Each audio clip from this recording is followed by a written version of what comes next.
Guys, it's me.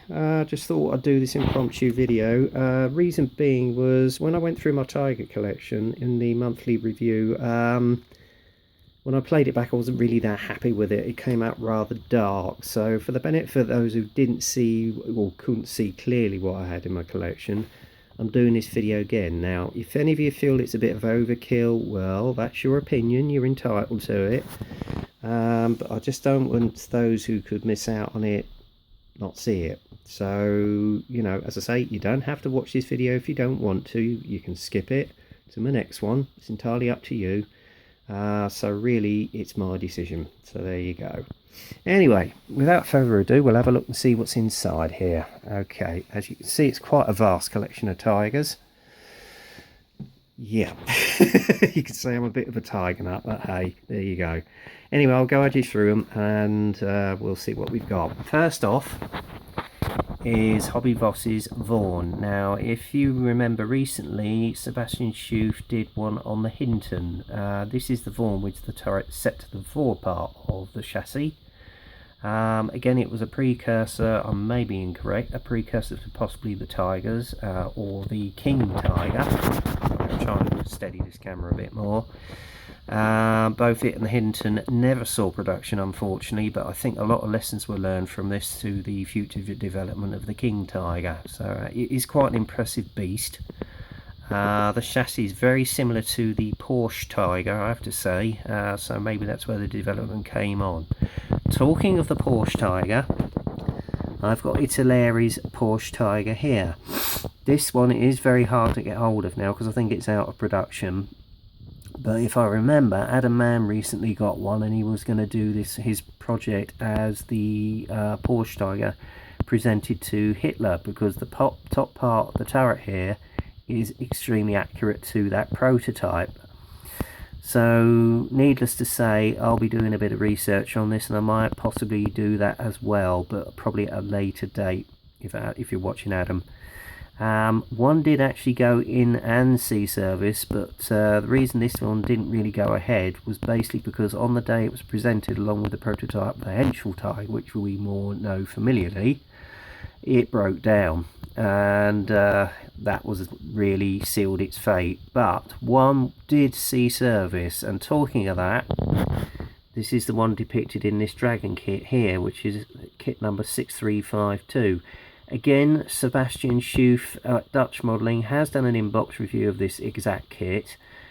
That was the reason I actually bought this, so thank you for doing that inbox review, Seb. I really appreciate that, and that inspired me to get this kit. I have got the Zimmerit for it and a few other aftermarket materials such as a metal barrel, so at some stage I'll be giving this a good old opening the box and giving this a good old crack.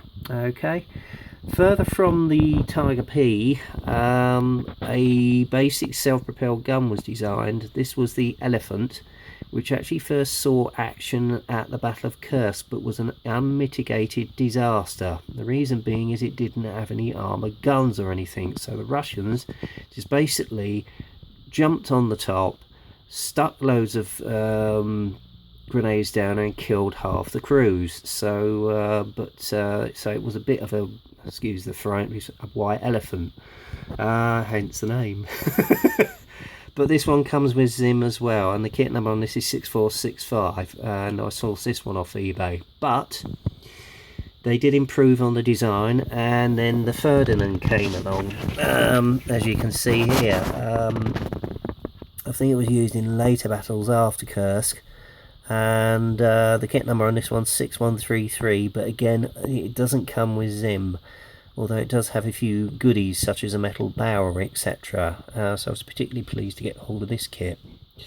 Next one down is the initial Dragon Tiger one, 6252. Now this isn't the original release with all the goodies in it, it's the re-release. However, I did get some aftermarket in with this one. This one was basically the first time it was actually used in anger at Leningrad in 1942, but they weren't very successful until they were developed later on. This one down here you can see is the Rifle Tiger. which was their first release last year, and I know Mike Cohen has actually built one. He did do a few modifications on it because apparently there are a few inaccuracies on this kit, but altogether it does make a superb kit, I'm told. Right, moving on up here, we've got the old Tamiya initial production Tiger. Again, I sourced this one off eBay at a very good rate. I have actually got some aftermarket in with it because unfortunately with Tamiya, they aren't the most accurate kits for detail. And I think I also sourced some through tracks with this as well, because it's one thing I hate with the Tamiya kits is those awful rubber tracks. Moving on from that, the next development was the early production. Now I've got two of them from Tamiya, as well as others in the early production.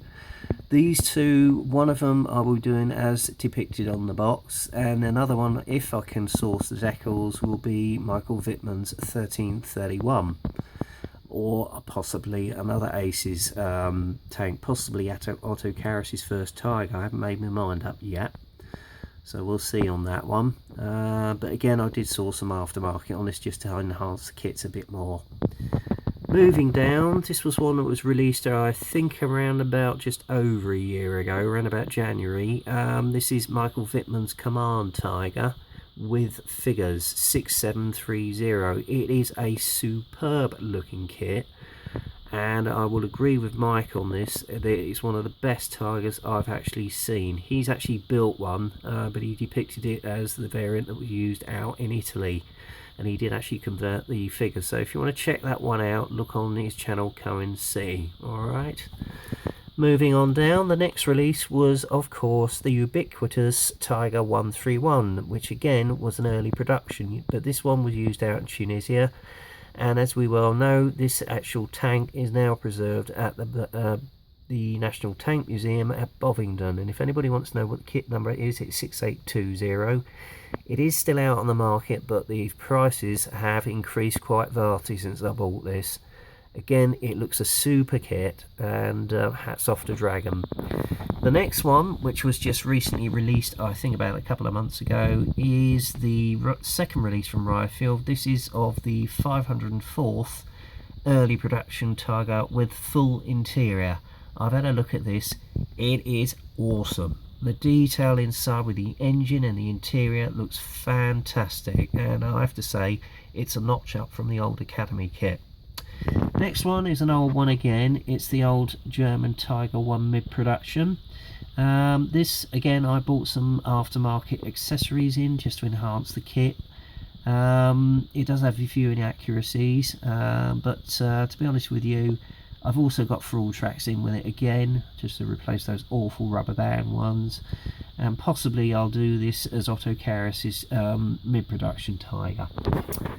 Right, moving on up here, another Tiger one. This is a recently re-released one with, it's the late version with full crew. It actually depicts Wittmann's Tiger in this. I was debating on whether to do this as Command Tiger, but I think what I'm actually going to do, because I've got some spare decals, I'm going to actually use it as the one he used at the Battle of Villers-Calache, which was Tiger 222. So that will be an interesting product to come at some time in the future. Moving on down, this was one I actually got from Hendrik from Hollywood Modelling, so thanks for sending that to us, bud. This is Dragon's 6406 3-in-1 Tiger late production. Superb looking kit, but I would advise you guys, it has got the advantage of having 3 different examples, okay? And I would warn you to do your research when you depict which one you're going to actually build, because to be honest with you, there are slight differences with the running gear and some of the accessories in this kit. Okay, moving on. This one is my most treasured one. It is 6253. It actually has the advantage of that you can do a Command Tiger with this one, possibly Wittmann's. I've got all the goodies in this, and I got this at a very, very good rate. I think I got it for around about £52, and that was including postage. And if you want to have a look at the inbox review, again, check out Seb's channel, Dutch Modelling. His inbox review of this kit runs just over an hour. And they've even got aftermarket epaulets to go on Michael Wittmann's uniform. So how about that? Right, the sub-variant of the Tiger one that I've got here is the AFV Sturm Tiger, which actually had self-propelled rockets and they were used for sieges. This is absolutely awesome. It's got a full interior and I am really looking forward to building this beauty. Right, next one is the further development of the Tiger, which is the Tiger 2, is the King Tiger. This one here, which is Tamir's Ardem front, was bought by my brother around about 18 months ago. It was a Christmas present, or I think it was a birthday present. I haven't yet built it. I will be doing it possibly later this year with a big dio, possibly as depicted on the box. I've got a few ideas up my hat. Yeah. So yeah, I really look forward to it. It is a super looking kit. I might possibly see if I can source a full interior for this one. I think the Linden products actually did one, if I remember rightly. So I'll probably source that out. Then moving down, we've got another King Tiger. This time it's the Porsche Tiger. Again, I might source a possible full interior for this one, and I have got some full tracks for this, as well as a metal barrel. And next one down, this is just recently come through, is Cyber Hobbies Henschel Turret King Tiger of the 8th Battalion Company, 1945. It's got all the goodies in this, and yes, I did source this one off eBay and just recently collected it. So I'm really looking forward to building this puppy. Then we're going on down to penultimately, again, another Dragon Tiger. This one of the Jagd Tiger, which was a further development of the King Tiger. Kit number being 6493, and this one comes with Zim. And yes, I have got metal barrel and all the goodies with this one. Finally, we've got this Jagd Tiger, which is with the Henschel turret, as the other one was a Porsche. This one I possibly might depict again as Otto Karas' final Tiger, which was 201. I've just yet to source the decals for this one. And unlike the other one, this one apparently didn't have Zimmerit on it. So by then they'd given up on the idea, because apparently it had actually given off too many fumes and was lethal to some of the crews inside the tanks. But altogether, that, guys, is my full Tiger collection. I hope you enjoyed running through it with me. I know I have. And at some stage I will be doing one or two of these, possibly this year. Anyway, that's it for now, guys. Hope I didn't send you too much to sleep. Until the next time, get kit crazy, happy modelling, and I'll speak to you soon. Cheers.